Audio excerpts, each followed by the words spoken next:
Robotic, this here will rock your body. Is it a crime to fall in love with all I see as if it's mine? Hoppers. Straight out of having Elio go from a box office bomb that was unfairly compared to K-pop Demon Hunters to a prominent Best Animated Feature contender during award season, Pixar returned a little sooner than usual with another original picture. This time, they're going back down to Earth to examine and help the lives of woodland creatures. But of course, they're not animating some typical nature documentary. This particular wildlife adventure is brought to us by Pixar storyboard artist Daniel Chong. However, animation fans may recognize him more for his time at Cartoon Network, where he created We Bare Bears. And not only did that series play a big role in making the channel a powerhouse during the 2010 decade, but it also went on to have a spin-off series that also became a hit called We Baby Bears, and have their own feature as the show's grand finale with We Bare Bears the Movie. Now, I could be wrong, but I got a feeling that Chong never fully let go of working with Grizzly, Panda, and Ice Bear, because by the time he returned to Pixar and direct their next movie, he used their tech to bring himself back to the forest. Then again, with the great success he had with the bears, maybe sticking to what he knows best and his television experience can help spice things up at Pixar by delivering something unexpected from the studio. It's similar in the sense that you're iterating and changing the movie constantly. We're never not changing the movie. And we're just doing it to the same movie. And I think all that experience in TV gave me the kind of perspective and ability and sort of structure to know how to make those kind of changes really quickly, but also not lose like the North Star that we needed to have. So yeah, I would say that was a process that carried into this movie. Rather if that's a good or bad thing, well, let's not get ahead of ourselves. So now that we're about to test hopping technology, will Pixar's Animal Kingdom be at the top of the animation food chain? Or was the movie held back by its own pond rules? Let's find out. The story. Unlike the Pixar films prior that took us to fantastical worlds, extraordinary places, and across the universe, Hoppers takes its audience in the more grounded and subdued town of Beaverton, where the rebellious animal activist Mabel is willing to do everything to save a glade that she has a personal connection with. Her biggest opportunity to make it work arrived when she stumbled upon her professor's secret experiment where they digitally transfer their mind into an animatronic animal, which she hijacks and escapes to the forest. And with her new beaver body, she goes out to connect with the wildlife to save the glade and stand up against the mayor who wants to replace it with a freeway. Fellow animals! The humans have stolen their last inch of land from us! There he is. We gotta fight back! One thing that I'll say now is that the movie has a slow build-up, and that's probably my biggest criticism with the feature. For a good chunk of the first act, it doesn't deliver that sense of going into an animated adventure, as it takes its time to introduce Mabel and her passion for the animals and the glade. Not to say that the opening is bad, it does well to establish her personality, along with providing a taste of what's to come with the film's heart and humor. But what I am saying is that it doesn't start off by getting you fully engaged with the picture, and for a while, a part of me felt like this is being treated as Pixar's B-movie, as they would save their energy for Toy Story 5. Doc! Oh, I need your help! Mabel, I'm in the middle of class. A class that you are enrolled in. Sup, Mabel? But once Mabel becomes the beaver and talks with the animals, that's when the ball starts rolling so that the story can truly begin displaying what it's all about. One thing that fully gets unleashed from there is the feature's comedy. And as much as I really like Turning Red, we may have a challenger for the title of Pixar's funniest movie. What did you say? In a way, the film is a bit self-aware that the story itself is not the strongest asset. Yes, it jokes about being like Avatar, but But it does share a similar narrative mixed with the same liar story that Pixar already did with Elio. That's why, in order to compensate for that, the film does not take itself seriously at all, where it embraces its ridiculous nature, prioritizing to having fun with the characters as they do what they can to survive in their habitat while working around the humans. It does its best to make the delivery and the element of surprise work, resulting in plenty of hilarious moments that can easily get you into both the personalities and their situation with their home. Yeah, it's crowded, but we're still alive. Rule number 2, when you gotta eat, eat. And like I said, it only gets better from there. About halfway into the film, when the council gets together and agree to squish the humans, that's when it fully unleashes its chaotic power. On top of the world building becoming interesting with each type of animal having their own ruler to help manage their way of life, it doubles down on the craziness to not only add more to the humor and become even funnier, but it also adds to the action with the animals' war against humans and how Hopper's technology gets involved. There's just something different about you. Mabel, they can't know you're a human. You fight for what's right. Put it down! And you're not afraid of anything. Furthermore, as the movie gets more insane, its message also plays a bigger role. You may think that this is another typical kids film with some environmental lesson that portrays the humans as villains who should be taken down. However, Hopper's is surprisingly a lot deeper than that. Instead of depicting its situation as black and white and say, nature good, people bad, this is actually about the complex relationship between wild animals and humans. How it's important to understand each other so that we could get the best outcome for everyone, and that we shouldn't get in the way of the natural order, regardless if we want to expand the space for humans or want to save the animals' homes. It honestly reminds me of Princess Mononoke and how it presents both sides of doing what they can to survive in their land. Except this is what happens if you turn Mononoke into an unhinged Cartoon Network series. They squish us! Why shouldn't we squish one of them? I really don't think we need to go all the way to squish. At worst, it may take some time to get into, and it doesn't seem impressive as a Pixar film at the start. But once the Hopper's technology is activated, that's when it brings out its true nature and gets increasingly exciting thanks to its great comedy and profound message about the environment that's a lot more thought-provoking than what's normally expected from animated films. Sure, the story is like Avatar, but Avatar would be a lot better if it were this funny and heartfelt. The animation. While the humor is already an indicator that this is a very different picture compared to Pixar's other movies, its direction with the animation is unconventional from what we've come to expect from the studio, and that's not necessarily a bad thing.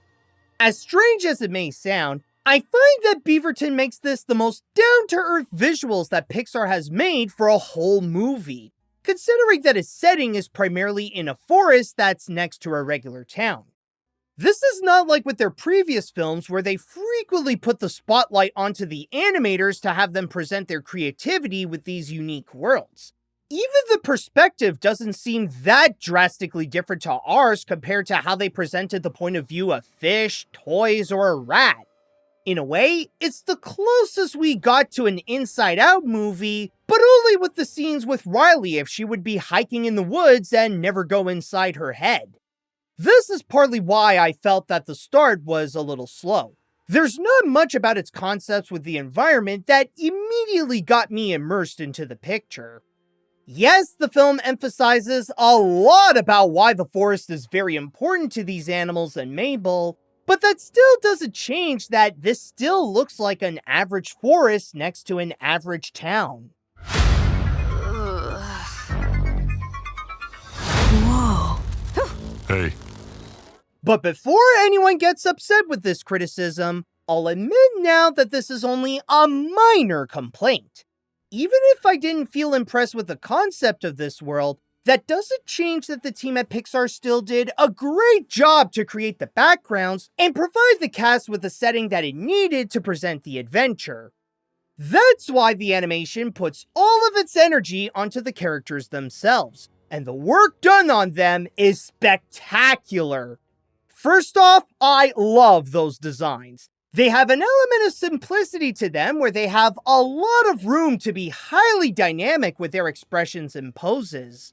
It's pretty much what happens when you take the art style of Chong's We Bare Bears and adapt it to computer animation.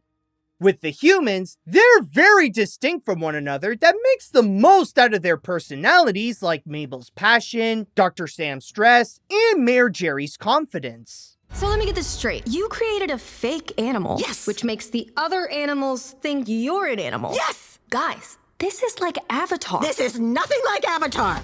As for the animals, they are adorably round. I mean, look at this. That thing is more ball than beaver. It's a cute aesthetic to give charm to the animals and make them appealing as Mabel gets into the animal kingdom. There's also a clever detail that presents how the animals are shown, even beyond the difference of communication. From the perspective of the people, their eyes are just black dots that distinctively make them feel more like critters. But when they see each other, the sclera is added to the pupils so that their eyes are able to emote and help the audience to emotionally connect with them now that we could see what they are feeling. Over here! Your life is in danger. You must do exactly as we say, Harry. LOL, I mean, Jerry. And like I said, they have a lot of room to go crazy with their movements, and they make the most out of it. In fact, a part of the comedy is visual-based, where the animals go around and do unconventional and unexpected things as they try to do their best to follow the pond rules and adapt to the changes that the humans are making to the forest. What are pond rules? Oh, I am clearing the rest of the day. Let's hear it for Mabel, everyone! At the same time, the animation also does great to emphasize the tone to bring out the mood of the moment. It's not just for the humor to get some big laughs out, but it's also for the action so that it gets intense with the animals' war on humans, and the exhilaration kicks it into high gear during the climax when the Hopper's technology gets more involved. Seriously, it loves to go crazy in multiple ways. Throughout the film, it's all fast-paced where it could go from being silly to extreme quite quickly without the feeling of getting a whiplash from the tone shift. That was intense. And as much as I talked about feeling underwhelmed with the setting in general, I'll give the feature that it knows how to make the forest look serene and present why Mabel is personally attached to the glade. In a wacky world of animals, there is a part that does balance it out by giving the glade a sense of calmness and a detachment from the problems that the people are causing. Hey, how you doing, girl? What's up? What's up? I'm here to find my Ladies? bird. Nice feathers. Are we vibing? Is this branch taken? I understand you.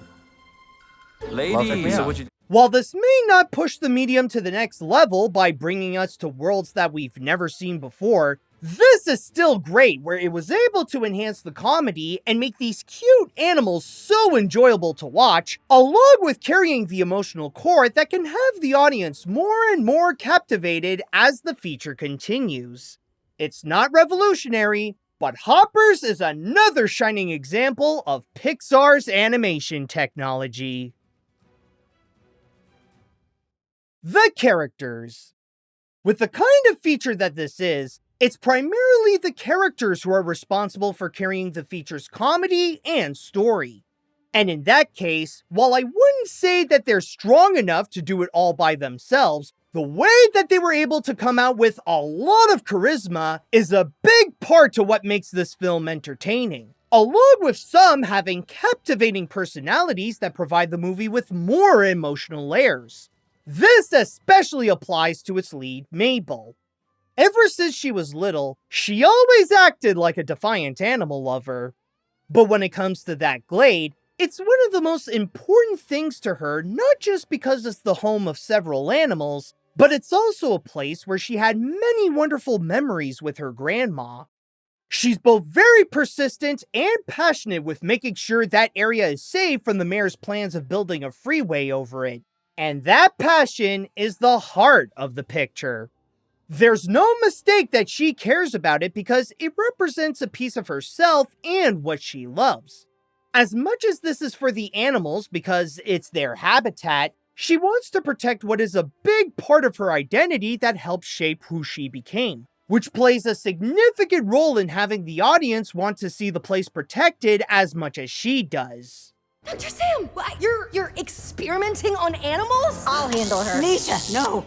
I'd also like to add that the movie has some solid voice acting. And while there are plenty of great performances from Kathy Najimy, Bobby Moynihan, and John Hamm, the one who really stands out to me is Piper Curda as Mabel, who was able to keep up with the movie's high energy throughout and give her role that fiery attitude needed to help achieve Mabel's goal, even when there are times when the character doesn't see the damage that she's causing. I know that it's still early to say, but this is already one of the best voiceover performances in an animated feature of 2026. Hello! Hi! You're a deer! What's up? Hey, Rabbit! What's up, man? What's up, friend? What is up with all of you? But Mabel wouldn't become a beaver if it weren't for Dr. Sam, who can be pretty frantic herself, even with the help of her assistants, but that's largely from trying to deal with Mabel's rebellious nature when she hopped into the beaver's body without permission. Listen to me. We do not use hopping technology to upset the natural order. She found the button. And then there's Jerry, the mayor of Beaverton, who plans to make his freeway in the hopes of getting re-elected and is always at odds with Mabel. Yes, it does sound like he fills the checklist to be the villain of this kind of movie, but when the council decides to fight back, without spoiling anything, his role takes a bit of a turn when he becomes less of a conflict when that new problem arises. Are you here for revenge? What do you want? Relax, bro. Just drive to the glade. Cancel your dumb highway. As for the animals, their participation is mainly for the comedy, which I already mentioned is great, so they did very well in that part. But their purpose to the story is pretty minimal, where they're mostly just part of the background. Even some of the more notable ones, like Loaf, Ellen, and the viral sensation Tom, are just sidekicks who occasionally help Mabel when she needs it. But again, this is not a slam against them, and the way that they're funny does give them at least a pass. I'm confused. How could you be cool with that? I mean, she's gotta eat someone. So, do you still wanna? Nuh-uh. That's weird now. As for the royals of the council, they're on the same page as the other animals, with the exception of the insect queen and her son Titus, who are a lot more tyrannical and the first to suggest to squish the humans as a way to stand up against them. Their treachery ends here. Now, let's squish the humans. Wait, But then you have King George, the leader of the mammals, who could be best described as an optimistic pacifist. He sees the best in literally everyone, including the humans, where he wants to make sure that everybody's needs are accounted for, which is why he created the pond rules. And it's from that attitude that allowed Mabel to be a part of the animal kingdom and form a bond with him so that she can understand the whole situation from the perspective of the animals. Sure, some could say that his leadership can be flawed, but he also provides important lessons where having trust can have some nice long-term benefits. No matter who you are, you look out for others who need looking out for. Yes, it's to be expected that the characters will have you laughing throughout, and they certainly delivered on that. But what makes them great is how they also provide the movie's heart to highlight how it's important to maintain a good relationship between humans and animals, along with stellar voice acting that highlights the passion of their personalities. Regardless if they're a person, an animal, or in a hopper, the characters make sure that this movie is an unforgettable experience.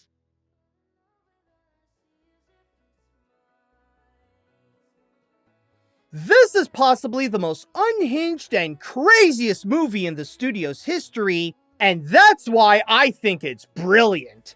Hoppers is Pixar's best original animated feature since Turning Red. It took a risk by trying something different instead of sticking to the studio's known formula, and the result paid off wonderfully. Sure, the story may take a bit of time for it to feel like it's getting started, but once it does, it progressively gets better to the point that it will have you amazed by the end. And with the addition of fun, wacky animation, amazing voice acting, a heartfelt cast of characters, a thought-provoking environmental message, and fantastic comedy that will have you laughing throughout, it presents a new side of Pixar that could still be as strong as its acclaimed legacy. I personally consider this a must-watch, especially if you're looking for a movie that could give you a good time. Rather, if you're up for an absolutely silly cartoon or a well-crafted comedy, I think Hoppers is an excellent choice to fill that need of having that kind of entertainment. And if this review filled your need to know how good is Hoppers, then hit that like button and subscribe to my channel. You can also support me on Patreon, where you can learn the pawn rules of getting some great rewards like seeing my videos before anyone else. As much as I love Pixar's signature style of primarily playing with our emotions, I'm also loving this new direction of them making these wild cartoons. And because this is a great example of how it can work, I'm giving this the Animat seal of approval. Thanks to Hopper's technology, it could turn an animated talking animals movie into an exciting experience.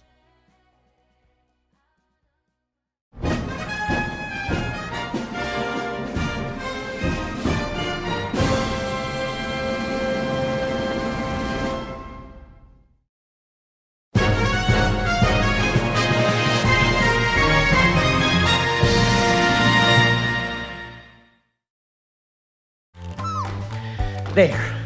Pond rules. Uh-oh.